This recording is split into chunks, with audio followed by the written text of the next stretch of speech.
نحمده ونصلي على رسوله الكريم اما بعد فاعوذ بالله من الشيطان الرجيم بسم الله الرحمن الرحيم رب اشرح لي صدري ويسر لي امري واحلل عقدة من لساني يفقهوا قولي رب زدني علما۔ دوستو، کتنی شرمندگی کی بات ہے، اور اب ذرا غور کیجئے کہ ہمیں سوچنا چاہیے کہ اسلام پھیلا کس طریقے سے ہے۔ دوستو، ہجرت اور نصرت سے اسلام دو طریقے سے پھیلا ہے، ایک ہجرت اور دوسری نصرت ہے۔ ہجرت کس کو کہتے ہیں اور نصرت کس کو کہتے ہیں؟ حضور پاک صلی اللہ تعالی علیہ وسلم اسلام کی تبلیغ کے لیے، دین کی دعوت کے لیے، دین کی محنت کے لیے اپنے وطن مکے کو چھوڑ دیا۔ انہوں نے اپنے رشتہ داروں کو چھوڑا، صحابہ کرام نے اپنے ماں باپ کو چھوڑا، چھوٹے چھوٹے بچوں کو چھوڑا، جاگیر، مال و دولت، اور وہ اپنی در و دیوار جہاں ان کے صبح شام گزرے تھے، وہ کھجور کے خوبصورت باغ جو کمانے کھانے کا ذریعہ تھا، وہ مکے کی وادیاں، وہ حجاز مقدس کی سرزمین، اور وہ ریگستان جہاں بچپن سے لے کر جوانی کا وقت گزرا، جہاں جوانی سے لے کر کے بڑھاپے کی عمر گزری۔ حکم ہوتا ہے کہ دین کی خدمت کے لیے اپنے وطن مکے کو چھوڑ دو، مکے کو چھوڑ دو، حجاز کو چھوڑ دو، یہ در و دیوار چھوڑ دو جہاں تمہارے صبح شام گزرے ہیں، یہ مکان چھوڑ دو جہاں تم نے پرورش پایا ہے۔ صحابہ کرام اللہ تبارک و تعالیٰ کے ایک حکم پر، رسول اللہ صلی اللہ علیہ وسلم کے ایک ارشاد پر مکے کو چھوڑ دیتے ہیں، اور صرف وطن نہیں، وطن کے ساتھ مال و دولت کو بھی چھوڑ دیتے ہیں۔ بے یار و مددگار ساری دولتوں کو چھوڑ کر جہاں اپنے صبح شام گزرے تھے، وہ در و دیوار کو چھوڑ کر صحابہ کرام ہجرت کر گئے، مدینے آ گئے۔ کچھ نہیں ہے ساتھ میں، مدینے آ گئے۔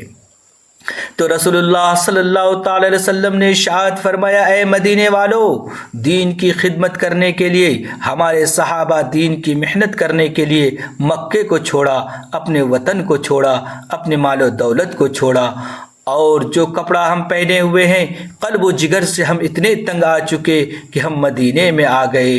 دین کی محنت کے لیے ہجرت ہم نے کیا ہے، وطن ہم نے چھوڑا ہے۔ مدینے والو، ہم مہاجر ہیں، تم انصار بن جاؤ۔ ہم نے اپنے وطن کو چھوڑا ہے، تم ہم اپنے وطن کو ہمارا وطن بنا دو۔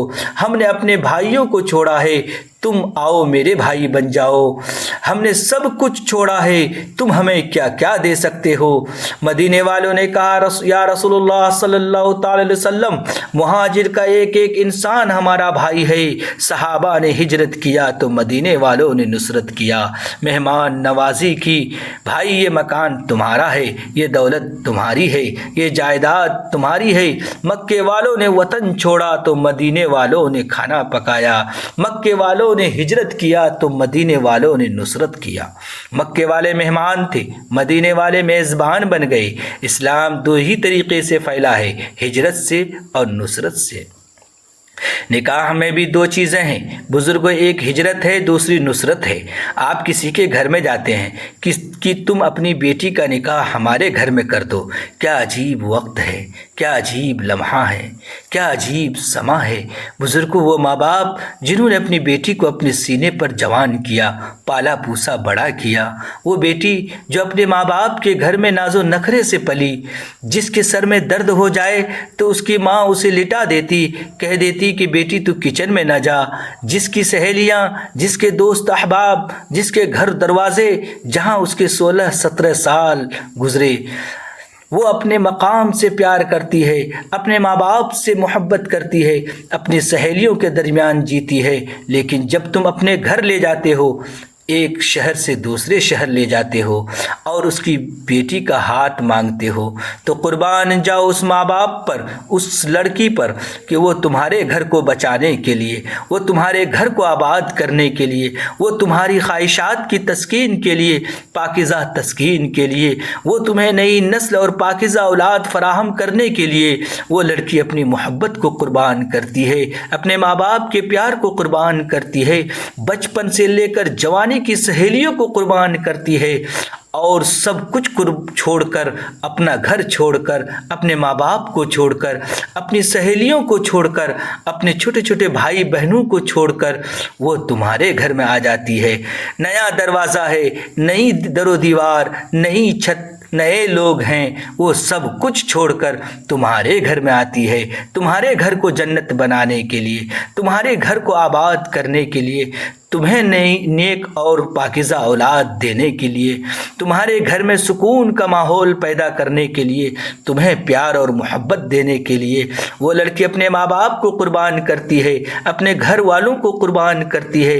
اے ظالموں، وہ لڑکی مکے والوں کی طرح ہجرت کر کے تمہارے گھر میں آتی ہے، تم مدینے والوں کی طرح نصرت کرنا سیکھ لو، تم انصار بن جاؤ۔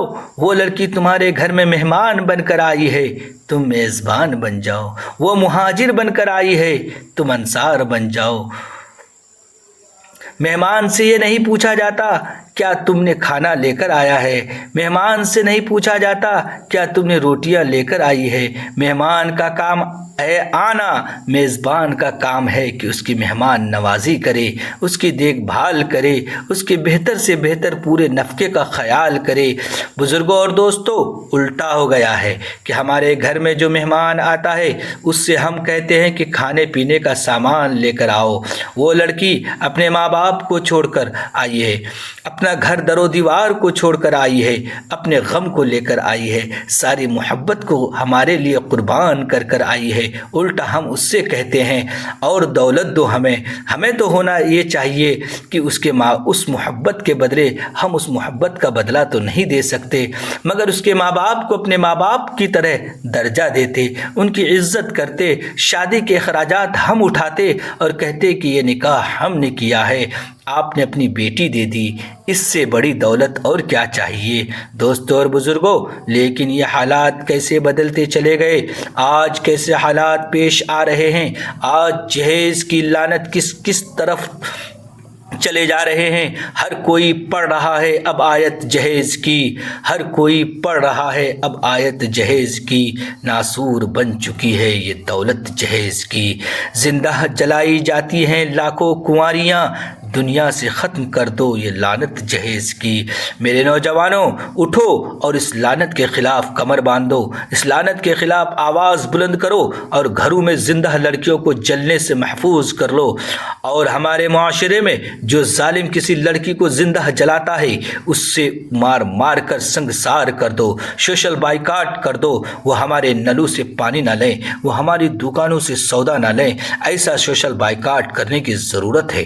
اور ہمارے نوجوان دوستو، آپ ارادہ کیجئے کہ اب ہم جو نکاح کریں گے وہ انشاءاللہ سنت کے مطابق کریں گے، ہم جو نکاح کریں گے وہ حضور پاک صلی اللہ علیہ وسلم کے طریقے کے مطابق کریں گے۔ تمہاری بیٹیاں فاطمۃ الزہرا سے افضل نہیں ہے، تمہاری بیٹے حضرت علی اور امام حسین کے در کے غلام ہے، ان سے افضل نہیں ہے۔ اندازہ تھا کہاں اسے اپنی تھکان کا، اندازہ تھا کہاں اسے اپنی تھکان کا، پنجرے میں ہے جو قید پرندہ اڑان کا۔ کچھ حادثے جو نکلے اماں کی تلاش میں، کس نے بتا دیا میرے مکان کا۔ جہیز میں آج ماں باپ اپنی بیٹیوں کو قرآن دے رہے ہیں، مگر اس کی زندگی میں قرآن کے زیور دینے کی کوئی فکر نہیں ہے۔ بیٹیاں بھی جب جوان ہوتی ہیں، اسکرٹ پہن کر ماں باپ کے سامنے کالج اور یونیورسٹیاں جاتی ہیں، اپنے بوائے فرینڈ کے ساتھ ماحول کو آباد اور برباد کر رہی ہیں۔ لیکن کبھی آپ نے سوچا کہ ہم نے جس بیٹی کو قرآن جہیز میں دیا ہے، کاش کہ اس کی زندگی میں بھی قرآن دے دیتے، تاکہ گھر میں سکون کا ماحول پیدا ہو۔ لڑکیوں کو بھی چاہیے جو اپنے شوہر کی قدردانی کا طریقہ سیکھے، اور ماں باپ کو چاہیے کہ وہ اپنی بیٹیوں کو دینی تعلیم کے زیور سے آراستہ کریں۔